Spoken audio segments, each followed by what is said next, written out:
Salam, hörmətli izləyicilər, əziz Azərbaycan xalqı. Bəli, bu günlərim 8 noyabr Azərbaycanda Zəfər günü qeyd olunur bütün bölgələrdə. Biz də Azərbaycan Respublikası Könüllü Nəzarətçilər İctimai Birliyi, mən Mərkəzi Aran Regional Təşkilatının sədri Cavid Piriyev. Bəli, biz bu günlərim Göyçay rayonunda Şəhidlər Xiyabanına gəldik ilk öncə. Təşkilatın, yəni Göz Təşkilatının nümayəndələri burada iştirak edir. Əlfət Müəllim, İsmailov, Ağasan bəy, Adil bəy. Yəni biz bugün gəldik burada. İlk öncə ziyarətimizi Şəhidlərin Xiyabanından başladıq.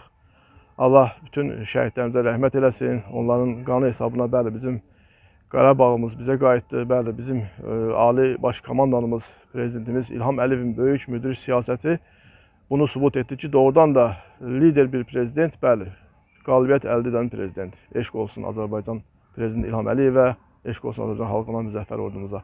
Biz də borcluyuq ki, gələk burada bu qələbə günü qeyd edək və hal-hazırda biz indi buradan çəkiliş təqdim edirik. Yəni şəhidlərimizin ziyarətindən başlayırıq ilk, yəni qələbəmizin gününü. Bəli, bax, bura Göyçay Şəhidlər Xiyabanıdır.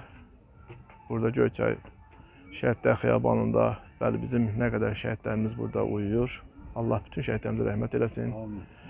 Hər bir vətəndaşın borcudur ki, şəhidləri unutmasın. Çünki şəhidlər bizim azad olan torpaqlarda öz qanlarını töymüşlər, qanları orada yuyulmuşdur torpaqla. Ona görə də bizim həmişə, hər vaxt şəhidlərin yanında belə deyək ki, bir borcumuzdur ki, onları hər gün biz yad edək.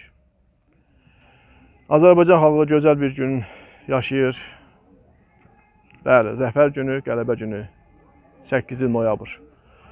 44 günlük müharibədə artıq bizim 30 il mühasirədə qalmış, zəbt altında qalmış torpaqlarımız 30 ildən sonra yenə qeyd edirəm ki, Cənab Prezidentimiz, Ali Baş Komandanımız İlham Əliyevin müzəffər ordusu, güclü ordusu, müasir silahlarla silahlanmış ordusu və xalqın birliyi bu qələbəni bizə yaşatdı. 44 gündə biz qalib olduq.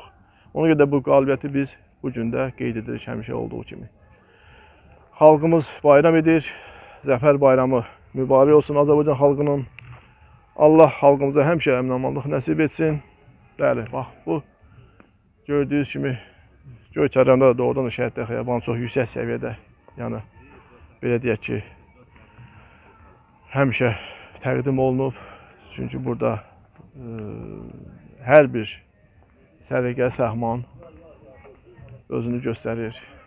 Mən Göyçayın icra başçısı Natiq müəllimə təşəkkürümü bildirirəm ki, doğrudan da daima diqqət yetirir Şəhidlər Xiyabanına.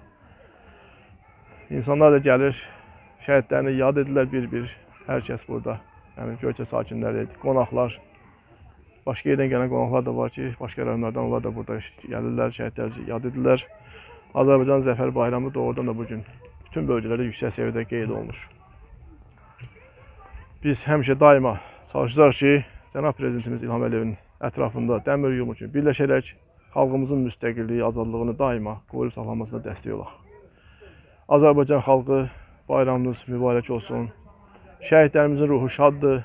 Bax, bizim bu gənc şəhidlərimiz doğrudan da öz qanlarını tökdülər torpağımızın azadlığı uğrunda. Onlar daimi yaşayır, daimi xalqın qəlbindədir şəhidlərimiz.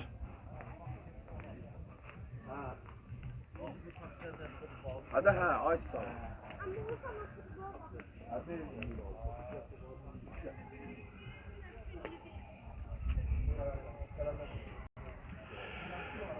Əziz xalqım, Zəfər bayramınız mübarək olsun.